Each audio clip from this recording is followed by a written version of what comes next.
بسم الله الرحمن الرحیم ګرانو ملګرو تاسو ته په لرن انګلیش ان پښتو چینل کې په هراله او ستړي مچو یم ملګرو په نننی کلاس کې به زه تاسو ته ماډرن او یعنی ایډوانس او نارمل انګلیش زده کوم یعنی نارمل چې کومه ده دا پخوانی انګلیش او د ایډوانس چې کومه ده دا وسنی انګلیش دی یعنی کوم ټکي چې نارمل دي هغه به مخکې موږ استعمالول نو د هغې دپاره موږ کوم داسې ایډوانس ټکي استعمال کړو چې زموږ انګلیش چې پې موږ کوم وایي هغه ښه ولګي نو راځئ چې تاسو ته نننی کلاس شروع کوم پیلنی ټکی موږ سره څه دی میټ څه ته وایي یو دوه کسان چې کله میلاویږي دې ته وایي میټ نو دا نارمل دی او په ماډرن انګلیش کې به موږ څه وایي کیچ اپ یعنی کیچ اپ چې کوم هم دی یو کس سره ته میلاو شي نو دې ته څه وایي کیچ اپ هنګري چې کومه دی دا وایي وږي ته یعنی موږ په ایډوانس انګلیش کې داسې هم ویلی شو سټاروینګ یعنی دا سټاروینګ چې کومه دی دا د هنګري نه لکه ښه لګي یعنی خلک به وایي چې هلکه دله خو ډېر ښه انګلیش ورځي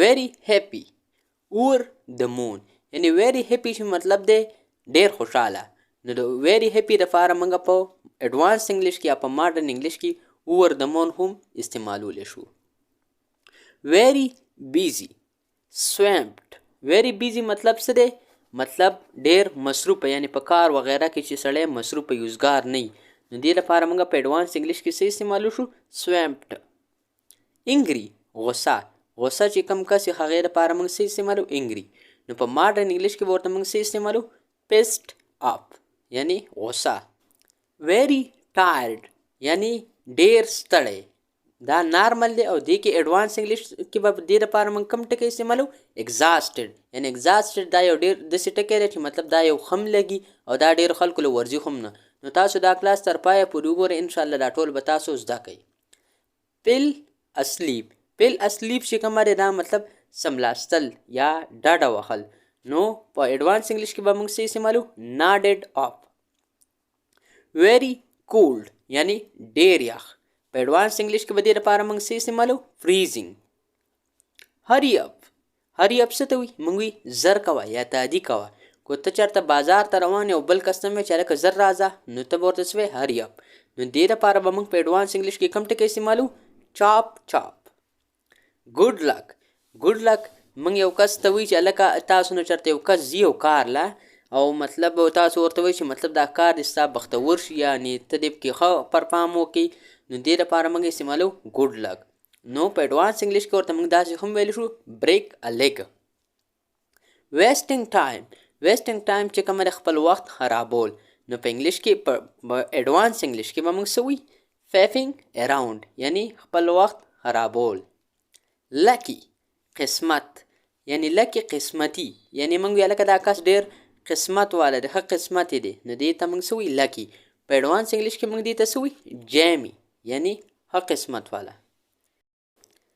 سیکرټ څه ته وایي سیکرټ موږ هغه څیز ته وایي چې کم موږ سره مطلب خپل ځان موږ ته پته وي او موږ ویل که موږ دا شي سیکرټ ساتو یعنی صرف ځان ته محدود ساتو بل چاته نه وي نو دې ته موږ په ایډوانس انګلیش کې بس ورډز استعمالو انډر رابس یعنی سیکرټ یعنی یو شی موږ محفوظ ساتو دې نه موږ څوک نه خبرو ویری ریرلی څه ته وایي یعنی مطلب ډېر لږ نو په دې کې ایډوانس انګلیش کې به موږ څه استعمالو once in a blue moon get married څه ته وایي واده کول یعنی چا چې واده کړی نو په ایډوانس انګلیش کې به موږ څه وایي tie a knot how are you که موږ چېرته یو کس ته وایي چې how are you نو په نارمل انګلیش کې ورته موږ وایي how are you او په ایډوانس انګلیش کې به ورته موږ څه وایي how's it going یعنی ته څنګه یې not difficult په نارمل انګلیش کې موږ وایي not difficult یعنی مشکل نه دی خو په ایډوانس انګلیش کې موږ دا نه وایو چې not difficult په ایډوانس انګلیش کې موږ وایي not a rocket science په نارمل انګلیش کې بیا بل ټکی دی ویری ټایرډ یعنی ډېر ستړی تاسو ته ما مخکې ویلي ایګزاسټډ هم دې لپاره موږ استعمالو شو او دې لپاره موږ په ایډوانس انګلیش کې دا بل ټکی دی وان آوټ یعنی ډېر ستړی کم څه ته وایي راتللو ته دا په نارمل انګلیش کې دی او په ایډوانس انګلیش کې یا په ماډرن انګلیش کې دې لپاره به موږ څه استعمالو ډراپ ان یعنی راتلل فټ اینډ هیلدي څه مطلب دی یعنی چې صحتمند مې او بالکل پټه مې یعنی مطلب روغ جوړی. نو په ایډوانس انګلیش کې به دې لپاره موږ څه استعمالو؟ پټ ایز ا پیډل یعنی روغ رمټ. بیزی بیزی څه ته وي؟ مصروفه ته. دلته به موږ څه وي په ایډوانس انګلیش کې بیزی ته؟ ټایډ اپ. میډ لیونی ته موږ په نارمل انګلیش کې ویلی شو میډ، خو په ایډوانس انګلیش کې موږ دې ته میډ نشو ویلی، دې ته به موږ څه وي؟ آوټ اف مایند یعنی لیونی. ټایم ټو سټډي په نارمل انګلیش کې موږ وایو ټایم ټو سټډي یعنی د سبق یا د پړهیي وخت دی. نو په ایډوانس انګلیش کې موږ څه وایو؟ ټایم ټو هیټ د بوکس یعنی د پړهیي وخت دی، یعنی دا هغه وخت دی چې په دې کې موږ خپل کتاب ولوستو. ها نارمل انګلیش کې موږ څه وایو؟ لایک یو یعنی ستا په رنګي. په ایډوانس انګلیش کې موږ نه وایو چې لایک یو، په ایډوانس انګلیش کې موږ وایو سو انټو یو یعنی ستا په رنګ. ټیکسټ می په نارمل انګلیش کې موږ وایو ټیکسټ می یعنی ماته میسج وکړه، یعنی ماته میسج وکړه، پیغام راولېږه ماته. په ایډوانس انګلیش کې موږ څه وایو؟ هیټ می اپ یعنی ماته پیغام راولېږه. ویری بیوټیفل په نارمل انګلیش کې موږ وایو ویری بیوټیفل یعنی ډېر ښایسته، خو په ایډوانس انګلیش کې موږ څه وایو؟ ډراپ ډیډ ګورجس یعنی ډېر زبردست یا ډېر ښایسته. لیو می اعلان په نارمل انګلیش کې وایي لیو می اعلان، د دې مطلب دی چې ما ځان له پرېږده، خو په ایډوانس انګلیش کې به موږ څه وایي؟ ګیو می ا بریک یعنی ما ځان له پرېږده یعنی ما تنهایۍ کې پرېږده.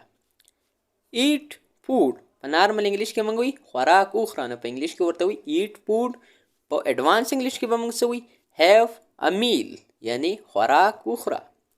فیټ پیټ څه ته وایي؟ موږ تیار کس یعنی کم کس چې تیارې غوښه پسې ډېر نښتي هغه ته موږ وایي پیټ په نارمل انګلیش کې، خو په ایډوانس انګلیش کې به دې ته موږ څه وایي؟ بیګ بونډ.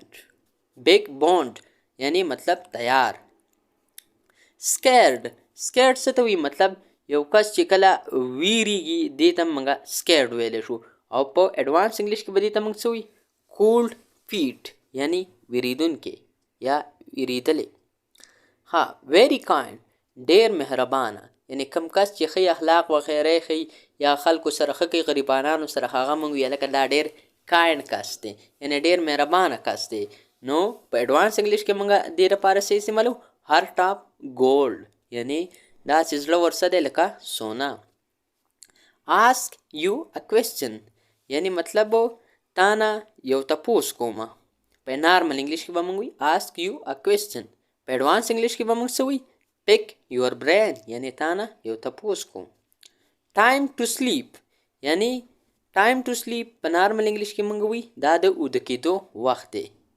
په ایډوانس انګلیش کې موږ څه وایو؟ هیټ د هی سلیش بیډ یعنی د اوده کېدو وخت دی. کیپ کوایټ یعنی خاموش را، یعنی کله چې تا سره کسان درسوي ته ورته وایه چې خاموش را خبرې مه کوه، نو په انګلیش کې به ورته څه وایي؟ کیپ کوایټ.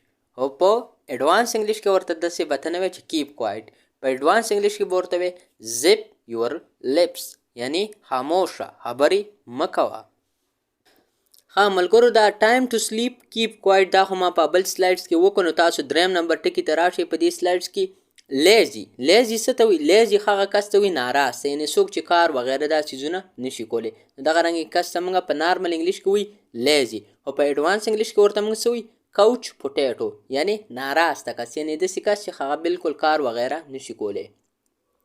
ناټ شور ناټ شور یعنی مطلب ما ته پته نشته یا زه نه یم خبر، نو په نارمل انګلیش کې موږ ناټ شور وایي، او په ایډوانس انګلیش کې به موږ ناټ شور نه وایي. آن د فینس یعنی زه نه یم خبر یا ما ته پته نشته. فوکس فوکس څه ته وایي؟ فوکس هغې ته وایي لکه ته اوس یو کتاب ته ناست یې، کتاب ته ناست یې او ته مطلب په کتاب باندې د فوکس کړي یعنی توجه دې کړي. فوکس اصل کې وایي توجه ته، یعنی ستا چې کومه توجه وي هغه په ټوله کتاب باندې، نو دا موږ دې ته په نارمل انګلیش کې څه وایي؟ فوکس یعنی توجه. هو په ایډوانس انګلیش کې موږ څه ته وایي؟